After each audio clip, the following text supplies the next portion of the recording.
એક દરબારગઢમાં નિયમ હતો કે દરબારગઢની ડેલીએથી કોઈને નીકળવું નહીં, મૂછે હાથ ન દેવો, ખોખારો ન ખાવો, અને આ બે વસ્તુ કરવી હોય તો 10 રૂપિયા દંડ ના ભરવા છે. પણ 22 વર્ષનો એક યુવાન રોજ આવ્યો, દરબારગઢની ડેલીએ નીકળે, ખોખારો ખાય, મૂછે હાથ દે અને 10 રૂપિયા સાહેબ દંડ ના આપે, આમ ખડી. પણ એક દિવસ સાહેબ દાનસંગ ન દેખાય અને સેનાપતિ જઈ અને દરબારને વાત કરે છે, બાપુ, એ બાપુ, હા, એક દાનસંગ નામનો યુવાન રોજ આવતો, પણ બાપુ 3 દિવસથી દેખાતો નથી. ત્યાં તો સાહેબ દરબાર ઉભા થઈ ગયા.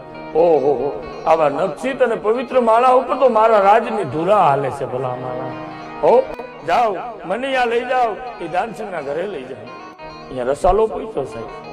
ત્યાં તો ખંડેર જેવું મકાન, મેલા ઘેલા કપડા, તૂટેલ ખાટલા ઉપર આમ લમણે હાથ દઈને એ દાનસંગ બેઠો હતો.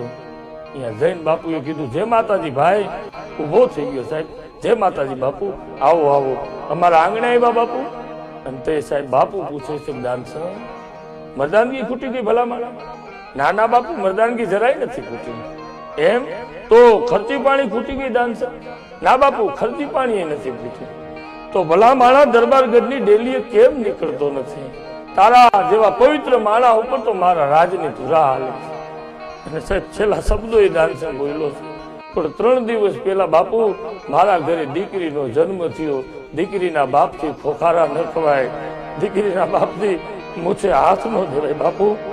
અને સાહેબ કલ્પના કરો, મારા ભારતના યુવાનો, એક દીકરીનો જન્મ થાય અને બાપના જીવનમાં જો આટલા પરિવર્તન થઈ જાય તો મારા ભારત દેશની 22 વર્ષની દીકરીઓ જવાન થાય તો મારી તમારી ફરજુ આવે સાહેબ, ફરજુ આવે.